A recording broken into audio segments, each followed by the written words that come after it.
It is the Anfield Wrap after Liverpool have beaten Newcastle United by 2-0 in association with RedsBet. If you do want to gamble, please do so. Please gamble responsibly and gamble aware of your own limitations. But if you do want to gamble, then RedsBet is a good place to do it.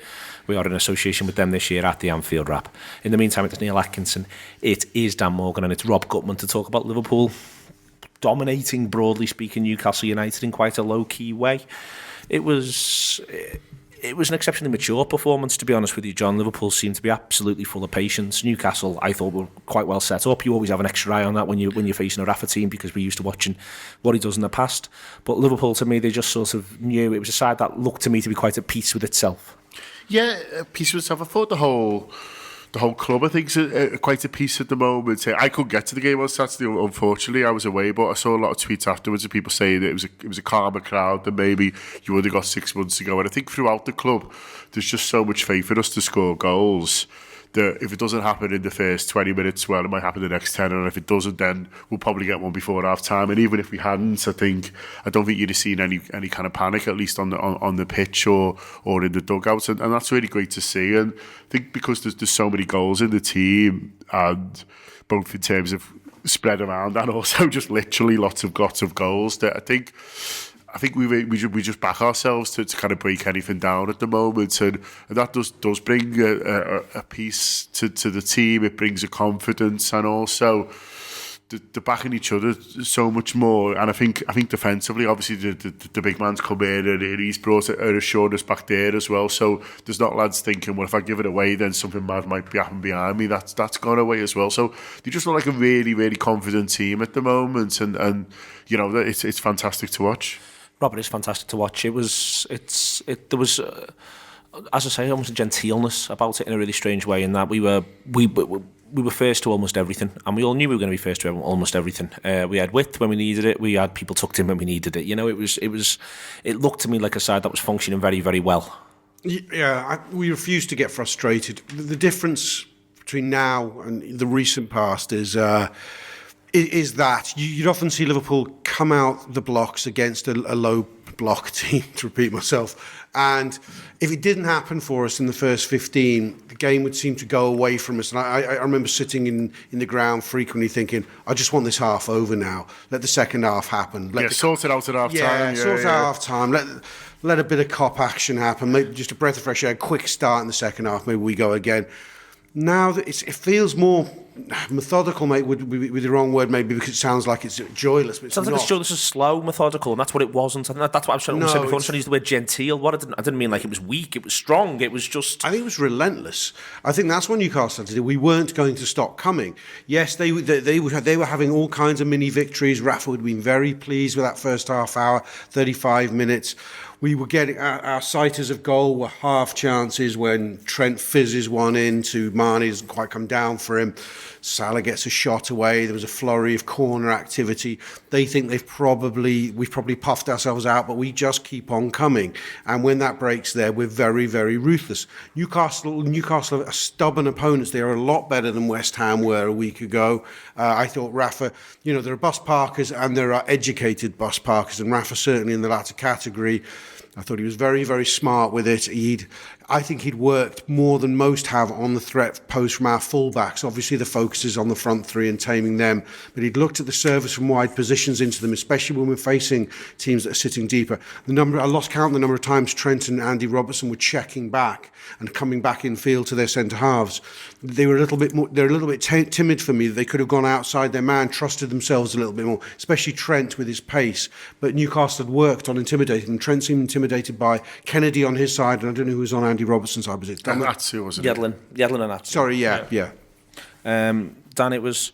Relentless is an interesting word, because I just happened to be, and I'm going to mention it on our review show later, but I was looking at a Newcastle website today, and one of the things that's really interesting is at the half-time, there's a half-time summation from their equivalent of James Pearce, and what he says is, Newcastle, Newcastle would, other than the goal, Newcastle would have been quite happy with that first half, but Liverpool haven't really got out of second gear.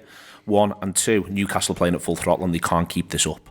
And that's really interesting that, you know, that's the Newcastle point of view. We're doing everything we can here just to live with them, just to stay in the game. But frustrated we've conceded one. It's a bit of a shame. But how much longer can this cope for? And that's, I think, what Rob's referring to when he's saying relentless. Yeah, I said to the girl next to me, who I sit next to at the game, that I looked at the 3 centre-halves, nominal centre-halves after half an hour, and they looked shattered. Like they were sweating buckets, they looked constantly panicked and fluxed. And it's like, you look at them and they're almost looking around going, are you messing this for 90 minutes? And I think the word relentless is interesting in terms of what we do very well lately, which is, I think everything around this team is designed to work themselves into that final third. And I think that's where the elements of a mistake is allowed as well. And I think at times in that first half, I think it was made to look a lot easier than it was. I thought we were made to work really hard for it. I thought they were really well organised. But I think this team is so embroiled now in getting that front three into positions where they can just express themselves. And it'll be all right if it doesn't work first time, or someone's touch doesn't quite work, or, you know, a pass doesn't come off, a shot goes astray. Not panicked over, not snatched that. And I think that the relentlessness that I'm sort of getting at is that we're relentless in getting in those positions now all the time. And it's like there's no way of dealing with that. I was saying after 20 minutes, I was saying I'd like us to be a little bit more sensible here in terms of being direct, drive the throat a little bit more. They seem to be funneling us wide. Player like Oxlade-Chamberlain, who maybe can be at times a little bit guilty of dipping in and out of the game, gets older at and does it. And it only takes one player to do it, to change it again. And then suddenly we're in again. And then suddenly, if it doesn't work in that chance, it works in the next one. What's really interesting, having watched Benitez sides, John, is I always remember, for instance, old Liverpool Man United games in the middle of the previous decade, you would say, I'll tell you what, Cristiano Ronaldo doesn't do much against us. And the reason why Cristiano Ronaldo doesn't do much against us was not because Cristiano Ronaldo's lost his head when he was playing Liverpool. It was because what would happen is that we'd work really hard to ensure Cristiano Ronaldo couldn't get the ball. That it would be not just, it'd be block the supply to, it wouldn't be block him, it'd be block the supply. Yeah. And one of the things I was watching during that first half as Liverpool began to put the pressure on, what was difficult for Newcastle is there wasn't one player they should stop getting the ball. There wasn't a clear stop him and stop Liverpool. That's what I thought was one of the most pleasing things about it. You had Chan and Oxlade-Chamberlain both looking to make things happen from the middle of the park. Henderson a little bit as well, although he was trying to be more responsible. And then you've got all three of that front three, and they're all constantly trying to get themselves into the game. So it's very difficult, isn't it, to go, well, if you can just block him, you can really limit their attacking threat, because you can't block 5 of them. Yeah, no, definitely. The amount of times we had 2 in the hole, for example, and if you've got a defensive midfielder, you know, which ways you want to go, and so he goes to the ball and then we pop it off to the other one and suddenly we're in space. I actually thought how we worked the ball from back to front was fantastic. One of the best it's been all season, actually, in terms of the speed, how we moved it kind of through the park. The final ball took a little while to kind of get going or make happen, but in terms of how we were getting to the edge of the box, it was just effortless, and it's not. We're just making it look easy because the passing was so quick, the movement was so good, and people popping up in unlikely areas and spaces that you know, they didn't kind of necessarily want to be in, really. And that's what I really enjoyed about the performance, really. And that's them backing the teammates, which is, you know, going back a little bit to how we started this, is that they're all backing each other. Say, well, I can make this run because someone will find me and then I'll have an option as well. And, you know, the movements and the kind of, you know, fluidity of the play is excellent. And that's what's really, really hard to defend against. Passing so quick is what John says there, Dan. And it's something which I think you can actually underrate, because not least because when you watch a game of Premier League football on the whole, one of the things we talk about is how fast the game tends to be anyway, the tempo. But there's, I think, something different between a game where there's a lot of action, there's a lot of lads trying to do stuff, but then moving the ball quickly and certainly to teammates. You know, Liverpool were able to play at that pace and that tempo, and you're saying we worked much harder than it actually looks like we did, because we do make it look easy. You can just go, well, it's just passing the ball quite fast, but that actually is really hard. No, and it's doing the right thing as well with the ball in terms of the pass that you make. And I think the point before on Ronaldo was a really good one. And I was having to think about this yesterday. We've had Liverpool teams in the past where it's a case of you just stop in and you stop them. Suarez, Torres, Gerrard, etc., etc. this is probably the first time in my lifetime I think I've seen 18 to 20 players playing in the manager's vision. In terms of you can take one of them out and put another one in, and it doesn't affect it in terms of oh god, the complete fluidity of the shape of the sides. It's been hindered by taking this player out. What you've got here is you've got a full squad who are all playing, who all know where to be at a certain time in the pitch, who all know how a certain situation works. And I thought that's what you've seen a lot of on Saturday. Is it looked like a lot of stuff that they've worked on over the last 2 years coming to the fore in terms of when that breaks down there, we go then. And it's patience and it's picking the right ball, like you say. I think Henderson's a real factor in it. He's got this stab pass forward, this punch pass where it tells another player where to be or what to do, asks a question of another player. We're doing that a lot now. And like I said before, like I touched on before, if it doesn't happen first time, we don't have to panic, because it will happen. It will happen the second time. Even if we get a lucky bounce, like I think we do on the first goal. We very much do get a lucky bounce on the first goal. But there you're playing your percentages again, aren't you? It comes as a result of pressing, though, doesn't it? Yeah, exactly. Yeah. I thought it was interesting the way we find solutions in games. I thought Henderson was important for that. We started going longer, and it was right to do so. Newcastle, I said they were defensive, but their line was relatively high for a defensive team. It was really quite high at times, yeah. Yeah. Which it just created. So Rafa created this mesh, this trap, which we couldn't play through. But we've got fast lads, and a few times, the length that the ball had to be tested, the control of our lads. There's one where it was with Salah, you're going, you're just going to take this down. And he doesn't. You go, yeah, you're mortal. It was at one stage halfway through the half, but Henderson was pinging it along. Van Dijk at times. There were times where it looked like it was a bit overdone, but I felt it was right. I thought we overwatered the pitch at the start of the game. We don't touch it at half time. They don't water it at half time. I just thought Everton was running a little bit too much, skidding a bit too much. I thought we maybe overwatered it. I think on that the idea of what you're saying, Rob, about the decision to go a bit more direct, there was 3 quite quick diagonals, I thought, and I think 2 of them don't even properly come off. I think we might be referring to the same one where Salah miscontrols, one where it goes into touch, and there's one that I think hits. But what it does do is it makes Newcastle go, oh, hang on.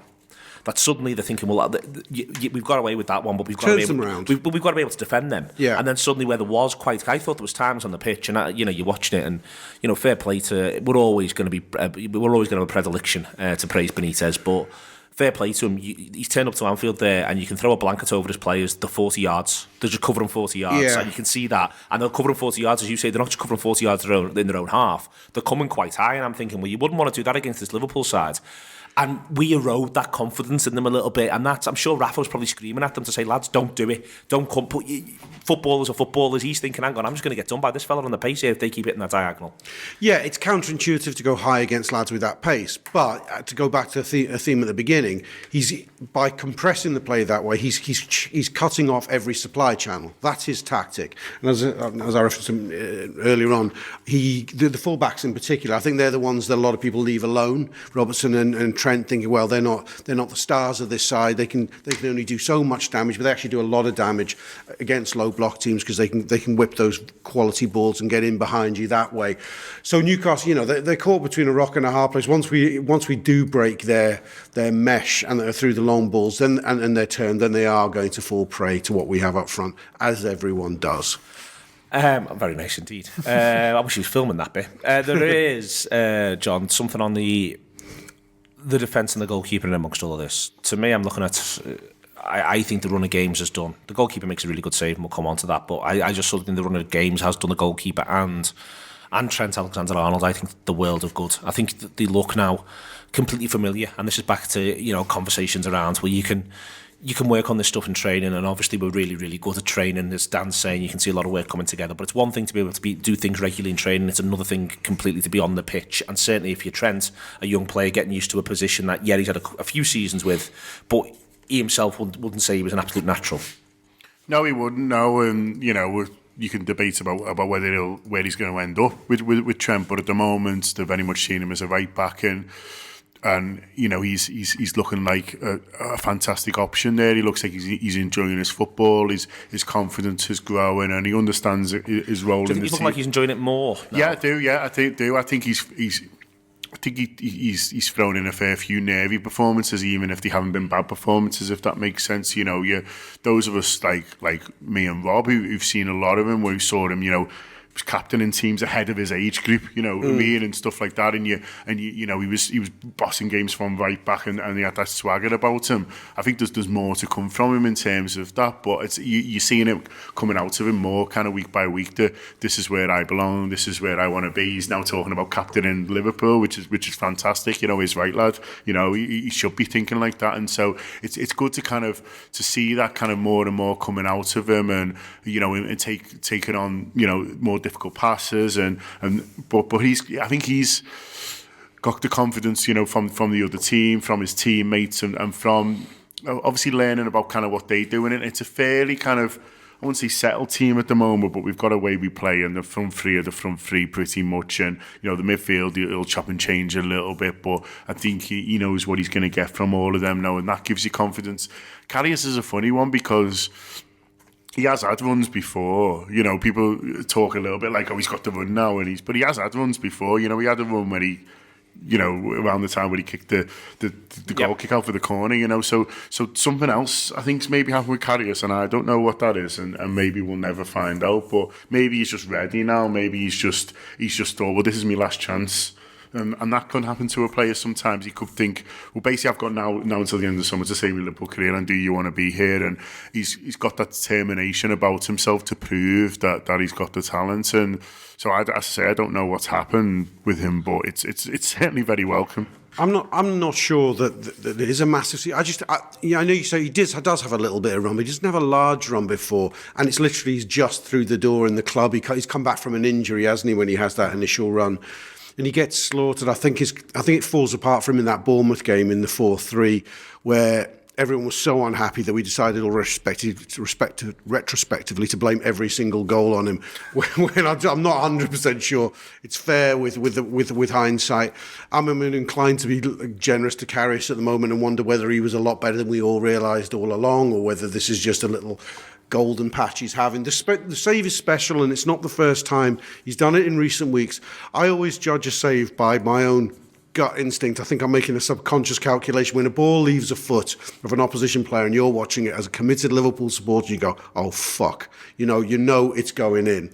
And that's happened a few times in the last week. That one was in from Diarmi as far as I was concerned. I know you look at it afterwards, you go, well, he's got a cross, it's a good save, but a good keeper should make it. I'm not sure they should. My Danny had watched it afterwards saying, a lot of keepers are still looking round after that one going, well, I was never going to move for that. I mean, that's it so quickly. It's just dead hard to judge, isn't it? It is hard to judge. For some reason, it's easier for strikers when they miss one. You think, oh, we should score there, or when he scores, you think, well, that's, you know, something that many other ones. With goalies, you kind of, I don't know, you'd almost like to run an experiment, wouldn't you, where you just like get a, you know, like a bowling machine in cricket, and you just send a load of balls at these lads and just see who's the best at shots of, and that feels like a TV, there's content there. Write that down, Dan. Write that down. But, you know, because I've got a bit of a theory where basically goalkeepers are a bit like performance seals, where if you throw it up in the right way, they can all look really, really smart. Yeah. But actually, you know, very little of football's like that. And I sort of suspect, and I feel like people are listening going, oh, John's not giving Karius any credit. I don't want to do that, but I just wonder whether this was one of the ones where the goalkeeper gets to look like, you know, this boss seal that can kind of jump through the air, because he doesn't.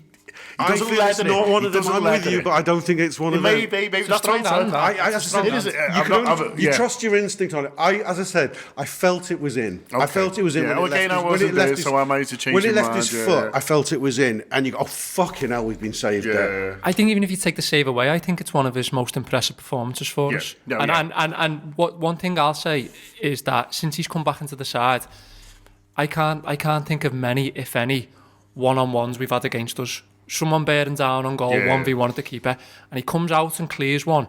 That isn't a given. His starting position's really good for in the first five. Yeah. And it's a 1v1 if he isn't switched on to you look at the Ashley Barnes one that he scores against Everton, where the highlights don't match of the day, and I'm sure people around the world will have seen it as well. That, you know, it's at first you think, oh, that's a great ball, he scored it, and then afterwards you're like, how's Pickford still in the 6-yard box? You know what I mean? Yeah. Karius would have been further forward and been around to that, and it is a very good performance from him. So I'm not taking that away from him. And I think, you know, what people often say about goalkeepers, it's concentration as well. He's had nothing to do for 40 minutes, and then he makes an absolutely brilliant save. The one he comes and takes is great as well. Definitely. And he holds it. Jesus Christ, there was no way that was getting held. He lashes a bollocking out for that corner as well, and it's not a Mignolet, I'm going to shout because the cameras are on me type of bollocking. You know, I could be saying anything. He does something constructive in the side of, next time this needs to happen, and then they go to, I think there's one as well where they look at a short and he's the first one screaming, get out to it.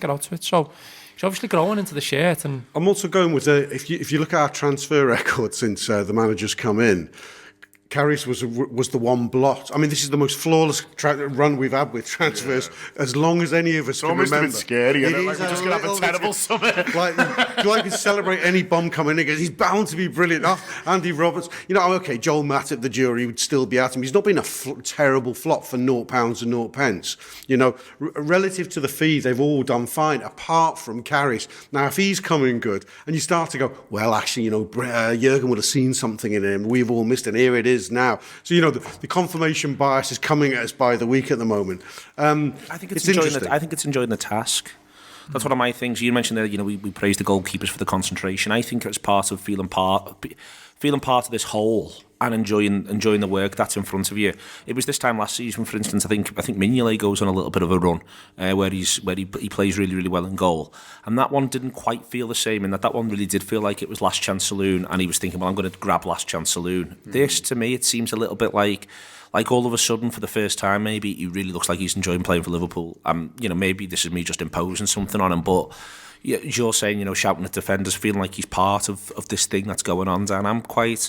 I'm looking at someone who just looks like, I'm grabbing this. I'm grabbing this like, oh God, what happens if I don't grab this? Just more sort of, I'm grabbing this, and this is what I do. Yeah, he's a quite interesting character in that we don't really know his character, and I think that sometimes displays or gives off an air of distrust with our supporters. If we can't see a person's character, then we're a little bit standoff with them. We're a bit like, I'm not sure about him.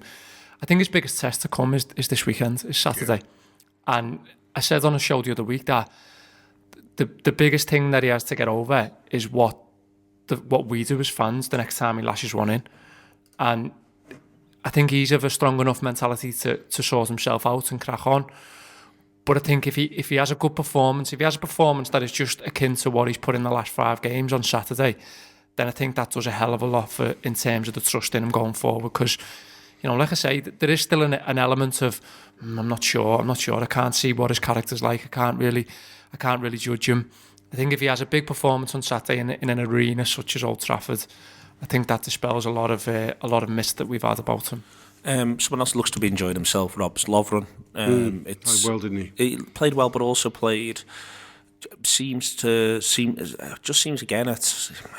It's easy to say it's Newcastle. They haven't got the best attack. One of the reasons why they are where they are on the table, you suspect, is if they had a Jamie Vardy, I suspect they would be where Leicester are, given the way in which Benitez sets his sides up and all that sort of stuff. I think, would really help us. I think it would really help. Forward, so I think it's important to say that. But all of that said, he looks to me like he's enjoying the idea of being better than the lads he's coming up against. You know what I mean? Being first to it in a way in which, and I think it's valid. Normally I don't like comparing Liverpool players that often, but it is currently valid to compare Matip and Lovren. And the reason why is you get the impression that they're battling out the idea of who would start next to Van Dijk in a massive game and all of that. And Matip doesn't quite look to enjoy that in quite the same way. You get the impression, and this is sometimes why it doesn't go well for him, but you get the impression Lovren wants to be much better than his opponent number and wants to demonstrate that quite consistently.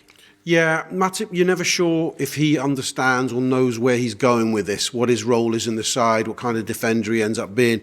Whereas Lovren's, it's more of a technical issue in Matip's head, I feel. Whereas Lovren's playing with a kind of defiance.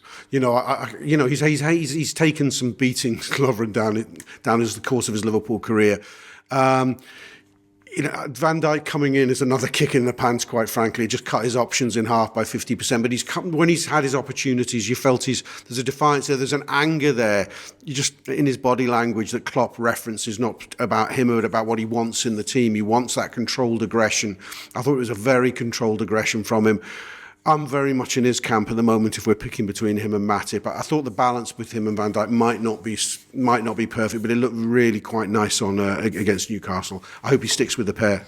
I prefer the balance as well, Rob, between them two. And I think it's funny you mentioned there about the signing being a kick in the pants, because it did feel like that, a bit like that, and how Lovren was going to react. But he seems, I wonder whether he's seen it in another way and seen it as, well, this guy's going to do all the stuff that they would expect me to do, but let's be honest, I couldn't really. Yeah. And when we signed Lovren, there was this idea he was going to come in and not just be a really good defender, but he was going to sort out the back line and he was going to lead. And he sort of tried to do a bit of that, didn't he? But it just didn't suit him. He just ended up... Made him worse, didn't he? Yeah, he was just coming for things he shouldn't have and throwing himself all over the place. And then his confidence went, and then it was back for a bit, and then he was shooting from 30 yards and stuff in Cup semi-finals. I'll just never forgive him for that, I'm sorry. And so...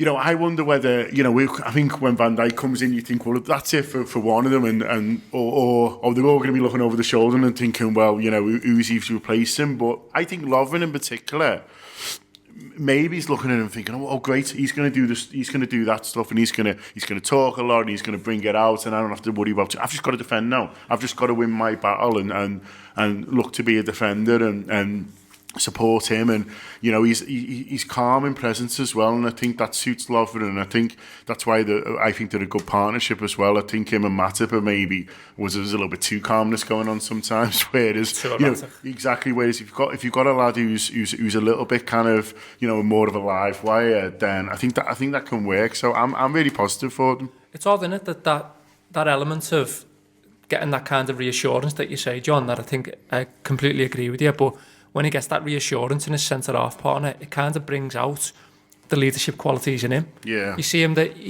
there's an element of him now when you see him play that he just seems a lot more relaxed in terms of, even if he wants to step out for a ball, even if he wants to sort the line out, he knows that he doesn't have to worry about everyone else and what they're doing and at the back five. And like you said before, we've seen the worst part of Dejan Lovren in terms of when he was feeling like he had to do everything, and it just all got a bit chaotic. And I think him and Matip are quite similar in terms of personality, whereby they're either too calm, like you say, or they're too erratic and they're too quiet. And I think that element of not knowing or not being able to trust who you're playing alongside or around, it can do a lot of bad things to a player who isn't completely 100% sure in himself all the time, I think. And I think when you get a player like Van Dijk, who just by his actions alone sorts a lot of stuff out, I think that's a signal then for Lovren to go, well, I only have to focus on what I'm doing here. But conversely, it gives me the freedom to then go and sort out what's going on around me, what's going on in front of me. It gives me the freedom to sort the line out, to work on this man who I'm going to be man-marking. So I think a lot of it's tailored to bring out the best in him, but I think that I think it's interesting the manager is still slightly rotating the two centre-halves next to Van Dijk. Did you hear what he said about rotation? And he didn't reference the centre-halves, but I think he was referring to them in particular. He goes, sometimes I rotate just to keep the other guy hungry. Those weren't the words he used. Just to create competition, the competition for place, to give someone the edge. Yeah, I thought that was a very interesting comment. He was good on rotation generally, wasn't he? And talking about, we always think of it as a fitness thing, but it's not always kind of what it is sometimes. Obviously it's horses for courses. Sometimes he just wants to give a player the game, and sometimes it's just to see how the other player react and stuff like that. I think he's doing a bit of that at centre-half at the moment as well. There's no doubt that Van Dijk is the key. And we're talking about the keeper, we're talking about the centre-half, and I know it's a narrative we all want to believe in, but it is there. You look around the division, and it's not just a quality at centre-half, it's a personality at centre-half, and Van Dijk exudes it, is what the personality brings to that position. You look at Arsenal, and you look at us, and you look at Man U centre-backs, you look around the division, apart from those who are getting it right a bit more, and you go, you need a cliched centre-half who has a natural authority to him. And I think Van Dijk has it, and I think the things that emanate from that are massive.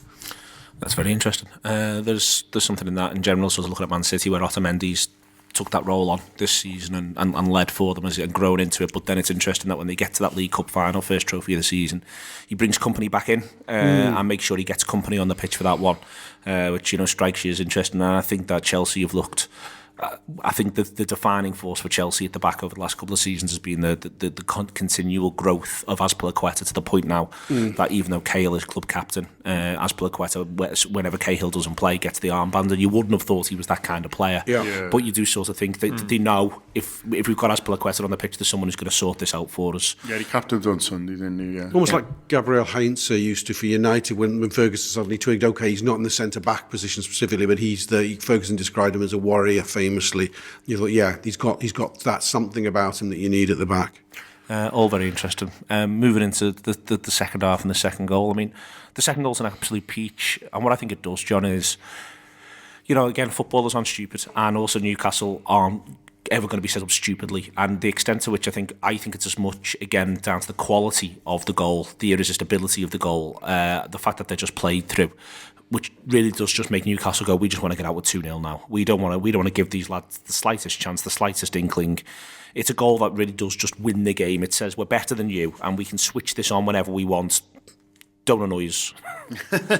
Yeah, it did show the golfing quality. It's a really nice goal, and we've been spoiled with them this season, haven't we, in terms of, there's that famous, is it the 87-88 season where goal of the season, everyone's kind of from Liverpool. I don't think we're going to be doing that this year for match of the day anyway, because there's other teams who scored some great ones, but we could certainly come up with our own package where you'd think, some of these goals, great individual goals, we've seen lovely team goals. I always prefer the team ones for whatever reason. I don't know what it is. Maybe it says something about my psyche. No, I'm with you, John. They're more artistic, aren't they? Than the blammers. More lads, you can mess it up. Yeah. And so I really liked it, and it was. They made it look easy, and it's not, because there's not many footballers in the country who can do it, and I think that's what you're getting at there, is that the Newcastle lads are looking at that and thinking, bloody hell, we could practice that all week and we won't be able to kind of pull off something like that. But they made it look, very, very simple, and it's a nice, smart finish from Mane as well, and I think it does kind of. It kills the game. It's game over. Rafa's if he's not doing the hand gestures, he's thinking it on the side, and so. I think after that, I think everyone's able to go, well, look, there's more bigger fights on the horizon now for both sides. For both sides, yeah, massively, and let's just get to the end without doing anything stupid, and look forward to Porto. I love how much Firmino just drops in and sorts it all out in the build-up. It's all a bit sloppy and it's all a bit scrappy, and it looks like it could break down. Then he just drops in, picks it up, and then he obviously lays it on the assist, and it's a goal that's, I think it's one of those where I was, like I say, in the first half, I was saying drive the throat a little bit more, be a little bit more central, and you look at those Newcastle players, and what those centre-halves don't want is this Liverpool side bearing down on them, and that's when the weight of numbers goes in your favour then, and I think it's a really good finish as well. I think it's not been touched on too much, but it's one touch out of his feet, and it's away from the keeper, who was a big lad, who was at full stretch with it too, so the timing of both goals I thought was excellent, and I think that touches on the patience we've showed, and I think it touches on the belief in ourselves that we've obviously displayed. But yeah, in terms of that ability to just pick the ball up in the middle of the park and drive with it and work the ball into those positions, it's this Liverpool side again finding another way for me. They're exceptional finishers, our front three. We do take this for granted. Yeah, they are. Yeah. Not one of them a striker. But everyone's full of, look at Harry Kane's classic striker finishes, but bloody hell, the catalogue of finishes these lads have got in the range of finishes. And Mark Mane's, since the turn of the year, since Burnley really, I think, his collection's been outstanding. The build-up to the goal is interesting. I think it's becoming a thing, which we saw last week at West Ham. There are two, I can't remember who the assister is, but there are two reverse passes into Mane, exactly the same. Is it Firmino that time as well? Twice, two little reverse passes into Mane. He hits the post and he's smothered the other one. It's the same thing. And I think what's happening is, you have the three of them. There are defenders who subconsciously have got Salah in their peripheral vision, and Firmino spots that, so he runs across. I think they're working on this in training, where Mane is the man they put in most of the most central position. He's in the striker position. Firmino's in the number 10 position, and Salah's pulled off. It's something I think we'll see more of. The Salah thing's really interesting in that it's mad to see how many mad things defenders are doing around him now. Like, I always reference, like, Shawcross with Suarez in 13-14, but there's just defenders doing mad things any time the ball goes near them and Salah's knocking about. It happened about 3 times on Saturday. And I think what's playing into that as well, though, is like Rob says, I think all three of them are really good in front of goal, and whenever they're getting over a 50% chance of a sniff a goal in front of them, keepers aren't bothering anymore. I think it sounds a bit mad to say, but there's a lot of defeatism about it in terms of it's going in this. Yeah. And I think like I say, it's mad just watching Salah on Saturday, and there's players literally just like heading the ball into the air and just missing the ball completely and stuff. The presence of him and the presence of the front three really is it's doing a lot of damage to sides. Ben Johnson said that it's now world famous ratings that that someone gets him in a full Nelson at one point, isn't it? And it's like, it's that kind of thing where how am I going to stop him? And it's hard. It's all the best territory, isn't it? Very much. But as Rob says, the interplay and the fact that it's not, you can't just focus on one of them. You can't go, right, okay, I'm playing Harry Kane, I'm a big centre-half, what am I going to do to him today? Like, that's not to take anything away from Harry Kane, obviously he's brilliant, but at least their centre-halves get to think, well, I'm playing against Harry Kane today, what am I going to do? If you're a centre-half in Newcastle, you're like, well, I'm playing a bit against Firmino, but he'll get off, and Salah's doing all that, and Mane's cutting in, and Oxlade-Chamberlain might do a bit if he gets picked in.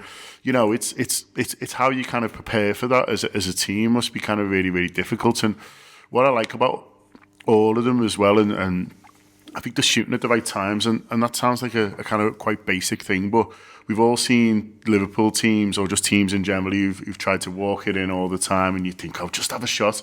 Or we've all seen teams the other way where they're just blamming it from 25 yards, and you think, just calm down.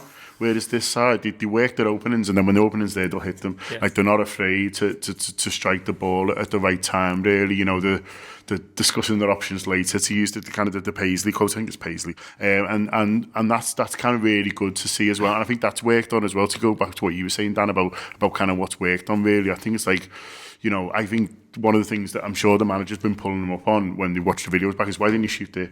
It opened up for you. It opened up for you. Why are you thinking about the next pass and stuff? And Oxlade-Chamberlain actually brings it up in the post-match press thing. He said, there's one time where I tried to get Firmino in because I got Salah in before, and that felt quite nice. But he should have shot. Probably should have shot. But he brings that up, and I think they're conscious of that. That's something that they're conscious of, is that if you get a good opportunity, just put your foot through it. Yeah, definitely. And I think they've got a really good. I mean, you look at the stats from the first half. There's the first half we have 9 shots. And all 9 of them are from inside the box. All 9 shots are from inside the box, and I think they've got a really nice. So the one that Mane scores, you're right to say it's there for him to strike, but he does it between the sticks. And when there's been the talk around what we've been working on with Salah, it's been the idea of you just got to worry about getting between the sticks. Yeah. And I think that there's almost as though you almost suspect there's some markings on a pitch in Melwood which says if you're 18 yards out and you're between the sticks. It's what they're doing with Bjorn Brewster as well. I mean, he's injured at the moment, unfortunately. But when I think Rob might have gone as well, but when I went to see Neil Critchley, he's the under-23 manager, it was just after the World Cup where Brewster gets all the goals, and they said they were made up watching it because he's just doing all the stuff that we told them to, which is like, you can do all your boss stuff on the wing all you want, but it's much better when you can do it between there. So it's throughout the club at the moment. Yeah, I think you can say it. I think you can say it with him. The idea that you're 18 yards out, you're between the sticks, have a shot. And then that sort of fades wider as you get closer and closer to the goal, because you're going to pick your angles up. There's not that many people having irresponsible shots, as John says. There's a lot of the idea of, no, hang on, this one's there for us, and that's something that you can work on dreamily in training, and you can work really, really hard on it, but you need your footballers to all trust each other and to all buy into that, because I'm sure that if you've got a front 3 down and one of them starts saying, well, I'm shooting from all angles because I think I'm great, then the other 2 are going to start going, well, hang on, if he's doing that, then what? And now he's not playing me in, and that's the other thing that's with them. It's back to trusting that we've talked about all the way through this show. It's like, no, we can all trust here. Yeah, it's also back to the comments he made about Coutinho though as well in his press conference prior to the game, in that there was stuck it to Phil, didn't he? Yeah, he did. I like that. Made up, yeah. We kind of entrusted him to sort it out still a little bit, and you're feeling now that, like I said before, there's just a real fluidity to them. There's a notion that you're 10 defenders outside the possession, but in possession you're all 10 attackers basically, and it's not a case of who gets. It's not a Harry Kane case of he gets in that 18-yard box and he's on the end of that chance. You don't know who it's going to be. And he's probably, to be fair to the manager, he's probably saying to Chamberlain, I want you taking that shot on. You know what I mean? Yeah, surely is. Yeah, definitely. Yeah. And I think that's the notion that he wants them He wants them to get further in. He wants them to express themselves. He wants them to be fluid. He wants them, as long as they recover, and I think that's what we've done really well on Saturday. I thought our recoveries on the turnovers, especially at full-back, were really good. One more little thing on that, Rob, to touch on something that Dan's mentioned earlier on, is attacking through the middle. And you mentioned there Mane coming in, and we've seen that a few times, more and more in the last 2 or 3 games, maybe even 4 or 5, where the three of them are interchanging. One of the things that strikes me is, and you mentioned before with the full-backs, you almost get the impression we're quite happy to do, you know what, you want to funnel us out wide, we'll do your 15 minutes of funneling. But then you saw, for instance, in the game against West Ham, second half we came out and Oxlade-Chamberlain basically just went and played right through the middle, and those 4 were really, really tight, and it was get the ball into them. That's the thing I'm looking at there is this idea of, we'll do that for a little bit, because you're now thinking about that, and you're now thinking about where Salah is. Oh, and look, Sadio Mane's playing centre fireworks. Yeah, there's a courage required to go through the middle, and we seem to have that. You've got several things. You've got to have the confidence to play a vertical pass and trust that it's going to get through the forest in front of you. And we're seeing players playing vertical passes, and anyone who's scouted Naby Keita on YouTube will see that that's his speciality as well. So that's something extra to look forward to. But also the thing about playing a vertical pass is you're playing it into feet primarily, because you're not going to find fresh air there. The lad who's got it has got to have technique, and there's got to be a lad close to him to fizz it off to. I noticed it, in my football education, which has taken place slowly over the decades. Alex Ferguson's side that won the treble, Dwight York and Andy Cole up front, and I noticed that United team were fizzing vertical passes into their feet, and it could just come off one of them and the other one would pick it up. I've noticed it 5 or 6 years later or 10 years later with the vintage Barca sides beginning to emerge. You can do that with those. So it's a sign of a very, very good team with very strong technical players, a lot of courage and a lot of belief. Looked at times like you could throw a blanket over the 4 of them again. Oxlade-Chamberlain in there, given the platform by Henderson and Chan. Dan Oxlade-Chamberlain, and then the front 3, and they almost appear to find some sort of way to look like a D. It doesn't particularly matter where anyone is. They're almost perpetually in their own semicircle. Yeah, definitely. And just to look ahead slightly, I think Oxlade-Chamberlain's a really interesting one in terms of United away, because I think if he starts him or not will tell a lot about what his intentions are from the start of that game. And I think that he's a really impressive lad, Oxlade-Chamberlain, in terms of his character and his personality. And he's come out and had a pop at Neville and Henry today, and he obviously takes into consideration a lot of what's being said about him. I hope he doesn't read John O's ratings. He said he thought he was a doom brain, was it? But yeah, Not anymore. No. Well, can I just ask, having not been born and bred in the city, even though I've lived here 30 years, what the fuck is a doom brain? It's not great. First time I can sort of work it out. It's sort of onomatopoeically, it almost suggests what it is. What does it mean, like a depressive or? No. It's not, You've got to make decisions that are going to lead to doom for everybody. You are a doom brain. Okay. It's not quite as bad as being called a balloon, which has been discussed on Anfield Wrap shows in the past. I would rather you used any words to describe me than balloon. It's in plant pot balloon territory. Head. Yeah, don't get called a balloon head. Don't fucking call me a balloon. It's in plant pot territory, yeah. Yeah. Okay, I'm not sure I'm really the wiser here, but go on. the listeners, They're not all died in the wall, Scousers. I'm their representative out there. We might want to do one of those things where you do like with an axis and that, and you put what's the worst one and why, and then what it is that actually says. Yeah, a hierarchy of terrible things you can be. Sort of dickhead slap bang in the middle. Go on, Dan. Yeah, because some of my best friends are dickheads. Dan, sorry. I started off with a serious tactical point about how tight Liverpool's forward attack. Dan. Yeah, definitely. I mean, look, I think that he's added another dimension to us in terms of the attack, Oxlade-Chamberlain, in that Wijnaldum, Chan, Henderson, Lallana, they're all very good players, but they can all be, at times, restricted to one certain role or setup. And I think that Oxlade-Chamberlain's ability to join in, his roots, if you like, as an attacker in his previous years have really given him a nous in terms of what he needs to do in this Liverpool side to join in and to create stuff for those around him. And I think where he's really good and where he's really learning is that he's taken up a lot of good positions. He's taken up a lot of positions that you see Barcelona players take up where they don't look like they're actually doing anything at times, and you're wondering why they're occupying a certain space, and then bang, the minute there's a turnover, or the minute we've won possession, or the minute it's in and around him, he's alive. And he's suddenly worked himself 5 yards and 10 yards. And I think he does that really well. And I think he's a dream for Klopp. Because he's like I said before, he must be like a sponge. He must want to learn all the time. He must want to improve all the time. For a manager like Jurgen Klopp and his staff, I think that's really, really good. An excellent performance then from Liverpool, which leads us on to the Porto game. And it's interesting to report last night, Tim Abraham, I noticed, hi Tim, Rob, he finds himself reporting on this, that Klopp may not weaken as much as people have sort of discussed. And that makes a bit of sense to me, really. I think that you're going to see what would be called, if it was a big game, if it was a game with loads riding on it, which it's still got, obviously Liverpool have got to get through. But I think what would be a reasonable number of changes for that game is a verging on unreasonable number of changes for that sort of game is what I think you're going to see from Klopp. I think you're going to see him make 4, 5 or 6 and he's going to be able to say, well, I made 4, 5 or 6 earlier in the season, lads. 4, 5 or 6 is not me being mad. And I think that's what he wants to be able to say to his squad, to everybody, really. I don't think you're going to see a completely different 11, but I could be wrong. I've had to cogitate on this before I write in the preview of this game. I'm trying and second guess him. I think there are changes he makes which just aren't worth talking about as changes because they're almost like for likes. Gomez for Trent being an example. Matip coming in, Moreno coming in for Robertson, Wijnaldum coming in, Milner coming in. These aren't changes in the traditional sense of the world. This isn't putting the League Cup team out where you talk about making those changes. The only changes that matter.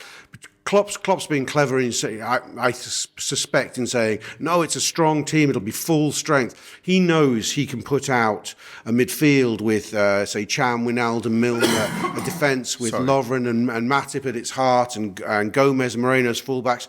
And that's a full-strength Liverpool back 8. It's all about the front 3. That's all we're interested in looking at this team sheet. Okay, Van Dijk notwithstanding, I'd be pretty confident he'll rest Van Dijk because I think he's still mindful of Van Dijk's injury. But let's park him for a minute. It's about the front 3. He's got 1 or 2 approaches here. Well, there's 3 approaches, sorry. One is he goes, they're all in form. They're all in form. The team's in form. They're all goal-hungry bastards. They're all scored. They've all Firmino and Salah have got, and now Mane have got. They're all nearly the top scorer in the frigging Champions League this year. And they're looking at Porto. They're frothing at the mouth, wanting to score against these. And he could go, you know what? That confidence, that momentum, that's the most important thing. You're all playing. I'll whip you all off on 60. The lot of you, all 3. Yeah, he could do that, and think United's 4 days away, or. He could go, this is madness. Half of the reason we were celebrating 5-0, not half, but a part of it was because it gives us a free week. It gives us a chance to take these three fragile, brilliant lads out of the thing. So, or he just puts one of them in. So that's the third way. It's really hard to guess. I've changed my mind on this slightly. I thought we would make changes aplenty, but the more I've thought about it, I mean, if we're still asking a question about game management on this side, you've got a 90-minute opportunity for that on Tuesday. And that's not to say go full strength. I agree with Robin that some changes just make sense and in some ways do themselves. But I think that if Liverpool were to come away even with a 1-0 defeat on Tuesday night, I think that does more damage than we probably realise in terms of in Klopp's mind. I think he doesn't. I think any type of defeat or setback now, in some ways, he feels like he has to work that back up again. We're 6 unbeaten now after Swansea again. We're already in the midst of another unbeaten run, if you look at it that way. It's a winning run as well. It's a winning, yeah, and he wants to take that into Old Trafford. You've got to. You're 99.9% certain of having another Champions League tie now, and I think home defeat now just sets some unnecessary questions being asked. And I get that it's the tie's already won and everything else, but if you look at it in the context of Liverpool are playing Porto on a Tuesday night, if Porto come to Anfield and win, it will be a setback. So I think he'll want to win the game first and foremost. I expect, in terms of Rob saying the front 3, I expect 2 of 3 of them to play. And if everything's going as we hope it will be, I think the other one comes off on 60-65. I disagree with Dan. I think this team's made it much sterner stuff than to be bothered at all about losing in a dead rubber when half of them haven't played anyway. You know, if you drop Salah and Mane and we lose 1-0, they're not going into United thinking suddenly worried. They're like, well, I wasn't even playing. Don't worry about that. You know what I mean? I'll sort it. So I think this team has been a bit brittle in the past, and I think that's been something that's been a fair accusation at the moment. I think they just seem so confident that I think they know they've done the job because they went out there and won 5-0, and so the through in their heads, they're already through. The challenge for whoever we're going to play is to get them to go out there with the right mentality, just because we want to see a good performance from Liverpool. You know, it's so you know, he can play whoever he wants. You know, he can pick Rob up front for all I care. To be honest, in terms of I'm up for that. It's completely fine. So I'm more looking at who could do with the game, who could benefit from this. I think he'll play Karius again because I think that's right, because I think, you know, he's having a good run, so just put him out there, and it's not quite as tough for goalkeepers because they're not real footballers. And so that was a joke, by the way. But it's true. And so you can look at it, and I'm thinking, you know, he's having a look at a couple of things. I think it's one. You mentioned Gomez before. If he can get Klein out, and thinks he can get 60 or 70 at least out of Nathaniel Klein, I think it's one to look Gomez as centre half, and I'd be playing him there probably with Joel Matip.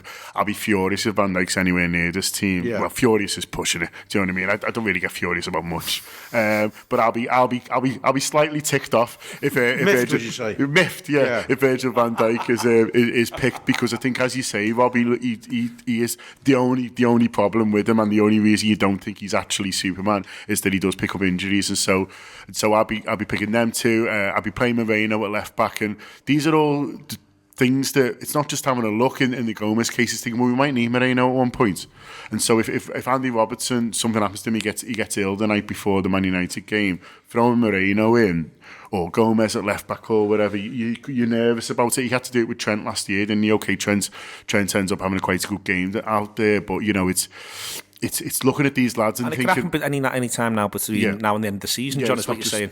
Any time. It's not just a Man United game. You know, the nine big league games, and hopefully lots more big Champions League games, and so it's using the opportunity. This is a brilliant opportunity. This, not just the rest lads, but to give people who haven't had much of a go, you know, a real run and get them a little bit sharper. And so I'd definitely be playing Moreno ahead of them in midfield. Wijnaldum's not been well, has he? But you know, you'd have to sort of analyse that really. You're definitely throwing Milner in, and then has he got the shits?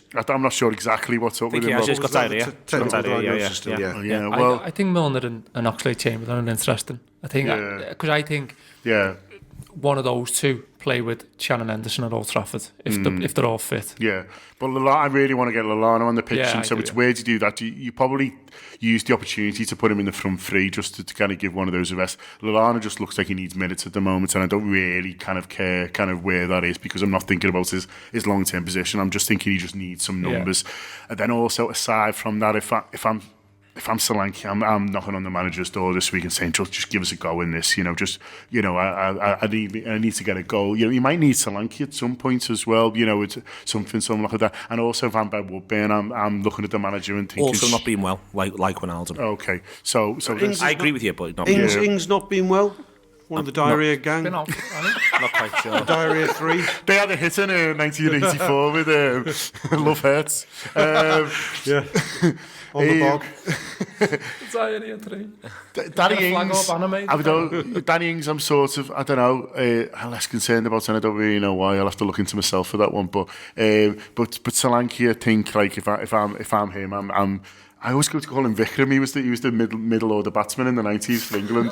Dom Solanke, which is his actual name, should be on to the manager like sort of every hour between now and Tuesday, going, this is big game, giving me a go here. And why not? I could see, if you go with Dan's theory, maybe he goes for two of the main front three. So he leaves Dom in. I could see Mane and Salah. Yeah. And let Firmino, as the lad who runs the most, deserves the...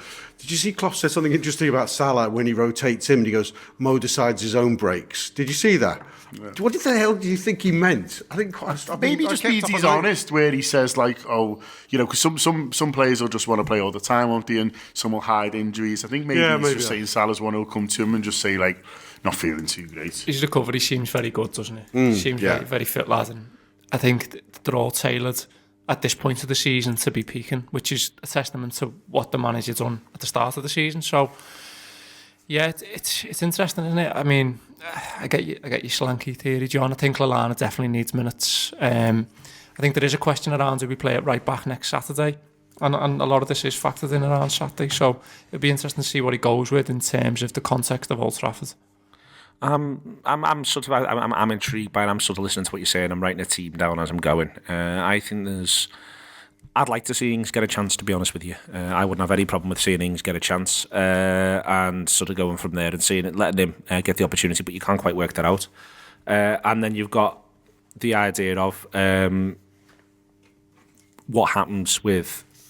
You've got the idea. Sorry, that wasn't meant to be immediate, Neil. Yeah, you've got the idea of what happens with what happens with Solanke. I think one of your markers in this is what stage the game Mane comes off. I think he might think he wants to keep Mane in the moment. He likes where he is. He's been on a bit of a journey. I think you might see Mane in 2, Rob. That's what I think you might see. No, that's possible. Mane comes off the earliest, doesn't he? I mean, that seems to be a signifier, something against Newcastle. So, yeah, I don't... Yeah, so you could see a front three then of Mane, Chamberlain with Solanke in the middle, then the Lallana and, I don't know, Milner.